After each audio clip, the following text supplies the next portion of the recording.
Chakramata YouTube channel ವೀಕ್ಷಕರಿಗೆ ನನ್ನ ಹೃತ್ಪೂರ್ವಕ ನಮಸ್ಕಾರಗಳು. ಸುಭಾಷಿತ: ಅವಮಾನಗಳು ಬದುಕಲೇಬೇಕೆಂಬ ಧೈರ್ಯ ಕೊಟ್ಟರೆ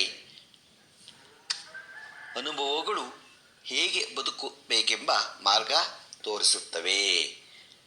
ಇವತ್ತು ಗರುಡ ಪುರಾಣದಲ್ಲಿ ಮರಣದ ಬಗ್ಗೆ ಯಾವ ವಸ್ತುಗಳು ಮರಣ ಹೊಂದಿದವಲ್ಲ ವಸ್ತುಗಳನ್ನ ಯಾವುದು ಇಟ್ಕೋಬಾರ್ದು, ಯಾಕೆ ಇಟ್ಕೋಬಾರ್ದು ಅನ್ನೋದನ್ನು ತಿಳ್ಕೊಳ್ಳೋಣ.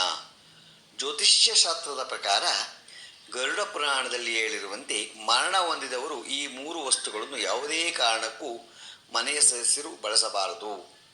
ಮನುಷ್ಯ ಸತ್ತ ನಂತರ ತಾನು ಇದ್ದ ದೇಹದಿಂದ ಮಾತ್ರವಲ್ಲದೆ ತಾನು ಬಳಸುವ ಬೌದ್ಧಿಕ ವಸ್ತುಗಳನ್ನು ಕೂಡ ತ್ಯಜಿಸಲೇಬೇಕು.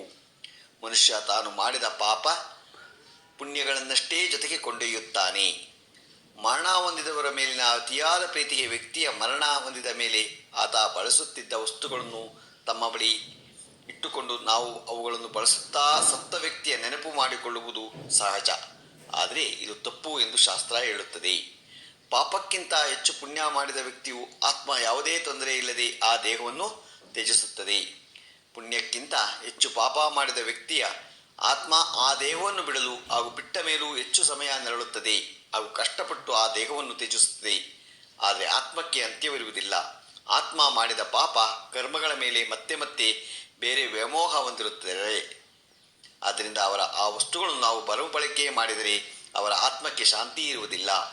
ಆ ವಸ್ತುವಿನ ಮೇಲಿರುವ ಮೋಹಕ್ಕೆ ಅವರ ಆತ್ಮ ನಾನಾ ತೊಂದರೆಗಳನ್ನು ಅನುಭವಿಸುತ್ತದೆ. ಸತ್ತು ಹೋದವರ ಫೋಟೋವನ್ನು ಎಷ್ಟು ಜನ ತಮ್ಮ ಮನೆಯ ದೇವರ ಕೋಣೆಯಲ್ಲಿ ಇಟ್ಟಿರುತ್ತಾರೆ. ಹೀಗೆ ಮಾಡಬಾರದು. ದೇವರ ಪಕ್ಕ ಸತ್ತು ಹೋದವರ ಫೋಟೋ ಇಟ್ಟರೆ ಆ ಮನೆಗೆ ಕುಲದೇವರ ಮನೆದೇವರು ಇಷ್ಟ ದೇವರ ಅನುಗ್ರಹ ದೊರೆಯುವುದಿಲ್ಲ. ಹಾಗೆ ಬದುಕಿದ್ದವರ ಜೊತೆ ಮರಳಿಸಿದವರ ಫೋಟೋವನ್ನು ಕೂಡ ಮಾಡಬಾರದು. ಇದರಿಂದ ಅವರ ಆಯಸ್ಸು ಕ್ಷೀಣಿಸುತ್ತದೆ. ಇದರಿಂದ ಮನೆಯಲ್ಲಿ ನೆಗೆಟಿವ್ ಶಕ್ತಿ ಹೆಚ್ಚಾಗುತ್ತದೆ. ಸತ್ತವರ ಫೋಟೋ ಮನೆಯಲ್ಲಿ ಎಲ್ಲಿಂದರಲ್ಲಿ ಇಟ್ಟರೆ ಕುಟುಂಬ ಸದಸ್ಯರ ಆರೋಗ್ಯವು ಸದಾ ಹದಗೆಡುತ್ತಿರುತ್ತದೆ. ಮರಣಿಸಿದವರ ಫೋಟೋವನ್ನು ಯಾವಾಗಲೂ ದಕ್ಷಿಣ ದಿಕ್ಕಿಗೆ ಹಾಕಿರಬೇಕು. ಆಗ ಆ ಫೋಟೋ ಉತ್ತರ ದಿಕ್ಕು ನೋಡುವಂತೆ ದಕ್ಷಿಣದ ಕೋಡೆಗೆ ತಗುಲು ಹಾಕಬೇಕು. ಸತ್ತವರ ಫೋಟೋವನ್ನು ಮನೆಯಲ್ಲಿ ಇರಬೇಕೆಂದರೆ ಮೊದಲು ಈ ವಿಷಯಗಳನ್ನು ನೆನಪಿಟ್ಟುಕೊಳ್ಳಿ. ಸತ್ತವರ ಫೋಟೋದಲ್ಲಿ ಅಳುವಂತೆ, ಕೋಪಿಸಿಕೊಂಡಂತೆ, ದುಃಖದಲ್ಲಿರುವಂತೆ ಇರಬಾರದು. ಸಮಾಧಾನದಿಂದ ಸಂತೋಷದಿಂದ ಅವರು ನಮ್ಮನ್ನು ನೋಡುವ ಹಾಗೆ ಇರಬೇಕು. ಕೋಪದಲ್ಲಿರುವ ಪೂರ್ವಿಕರ ಫೋಟೋ ಮನೆಯಲ್ಲಿದ್ದರೆ ಅದು ನಮ್ಮ ಮನಸ್ಸಿಗೆ ಭಯವನ್ನುಂಟು ಮಾಡುತ್ತದೆ. ಹಾಗೆ ಪೂರ್ವಿಕರ ಫೋಟೋ ಮುಂದೆ ನಿಂತು ಅಳುವುದು, ಕೋಪ ಮಾಡಿಕೊಳ್ಳುವುದು ಸಹ ಮಾಡಬಾರದು. ಇದರಿಂದ ನಮ್ಮ ಪೂರ್ವಿಕರು ಕೂಡ ಹೆಚ್ಚು ಬಾಧೆ ಪಡುತ್ತಾರೆ. ಸತ್ತು ಹೋದವರು ಬಳಸಿದ ಕೈ ಗಡಿಯಾರವನ್ನು ಎಂದಿಗೂ ಬಳಸಬಾರದು. ಇದರಿಂದ ಅವರ ಶಕ್ತಿ ನೆಗೆಟಿವ್ ಭಾವದಲ್ಲಿ ಹೆಚ್ಚಾಗುತ್ತದೆ. ಮರಣಿಸಿದವರ ಬಳಸಿದ ಆಭರಣಗಳು, ಬಳೆಗಳನ್ನು ಎಂದಿಗೂ ಬಳಸಬಾರದು. ಏಕೆಂದರೆ ಸತ್ತ ವ್ಯಕ್ತಿಯ ತಾನು ಬದುಕಿದ್ದಾಗ ಶರೀರದ ಅಂದಕ್ಕಾಗಿ ಆಭರಣಗಳನ್ನು ಬಳಸಿರುತ್ತಾರೆ. ಇದರಿಂದ ನಮಗೂ ಆ ಅಂತ್ಯದ ಸ್ಪರ್ಶವಾದಂತಾಗುತ್ತದೆ.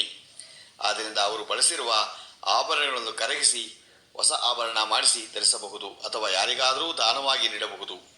ಹಾಗೂ ಸತ್ತವರು ಬಳಸಿದ ಬಟ್ಟೆಗಳನ್ನಾಗಲಿ ಹಾಸಿಗೆ, ಹೊದಿಕೆ ಮುಂತಾದವುಗಳನ್ನು ಯಾವುದೇ ಕಾರಣಕ್ಕೂ ಬಳಸಲೇಬಾರದು.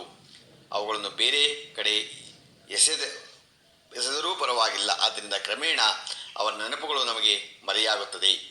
ಆದರೂ ಸಹ ಪಿತೃಪಕ್ಷದಲ್ಲಿ ಅವರಿಗೆ ಧೂಪ, ಪೂಜೆ ಮತ್ತು ತರ್ಪಣ ಕೊಡಬೇಕು.